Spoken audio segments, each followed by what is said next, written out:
When it comes to powers of the secant and the tangent, there are going to be a couple of important formulas to know. Specifically, what is the integral of the tangent of x dx, and what is the integral of the secant of x dx?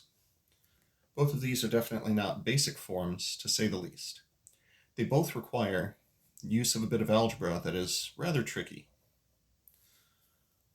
For the tangent of x, there are actually a couple different ways to do this. One of them would be to use the quotient identity to express the tangent of x as the sine of x over the cosine of x. Then perform a substitution using the denominator, u equals cosine of x. I'm going to do something a little bit different than this to help motivate what goes on for the secant of x. I am going to multiply top and bottom of the fraction by the secant of x. The reason that I do it is because it works. If I now let u be equal to the secant of x, then du, by some miracle, happens to turn into exactly the numerator, which means that we would be left with the integral of 1 over u times du. As a result, this becomes the natural log of the absolute value of u plus a constant. Now, u in this case was the secant of x, so we can do so like that. Now, for the secant of x, we're going to see something very, very similar. Now, one thing that you could do with this is we could express the secant of x as 1 over the cosine of x, which we could then express as the cosine of x over the cosine squared of x, and then perform a substitution using the fact that you now have an odd power of the cosine. It goes downhill really quickly. So instead, what I'm going to let you know is I'm going to once again multiply top and bottom of a fraction by something where all of a sudden it's going to work out really, really well. And the thing that I'm going to multiply top and bottom of this fraction by is going to be the secant of x plus the tangent of x. Secant of x plus the tangent of x.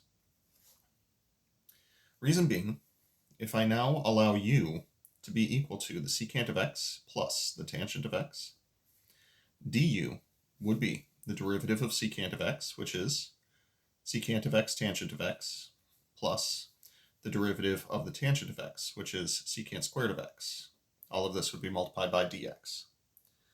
By an amazing coincidence, if I were to distribute the secant of x through the numerator, I would get the secant squared of x plus the secant of x times the tangent of x times dx. So once again, miraculously, this becomes the integral of 1 over u du. And based on what we did up above, I now know what that's going to be equal to. It is not necessary to rederive this every time you see the integral of the tangent or the integral of the secant. Rather, you should know where it comes from so that when you see something like this, you'll know what's going on. So the reason that I bring this up is for this specific example,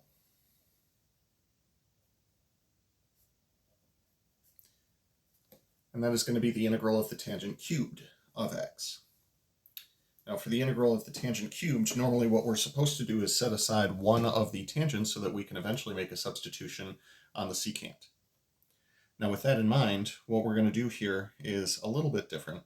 We're going to split this up into the tangent squared of x times the tangent of x. The issue that we run into is that we don't preliminarily have any secants to work with, so we can't set aside an extra secant. What we can do, however, is apply a Pythagorean identity to the leftover tangent squared. This would leave us with the following integral. This is going to be the integral of secant squared of x tangent of x minus the integral of the tangent of x dx. Now, because they're connected by a minus sign, we can express this as the integral of the secant squared of x tangent of x dx minus the integral of the tangent of x dx. Our first integral now has an even power of the secant and an odd power of the tangent and can be evaluated using either of those substitutions. This, however, doesn't follow any of the other categories that we've seen so far, So it's necessary to know what the integral of that tangent would be. So final answer for this one, there are a couple different things that would work. If we let u equal the tangent of x, we would wind up with 1/2 times the tangent squared of x minus the natural log of the absolute value of the secant of x plus a constant. Or if you were to do a substitution on the secant, you would get that this is 1/2 times the secant squared of x minus the natural log of the absolute value of the secant of x plus a constant. I'll let you guys fill in the gaps of exactly how this gets integrated, and as long as it matches one of the things that you have here, well, that'll be no problem.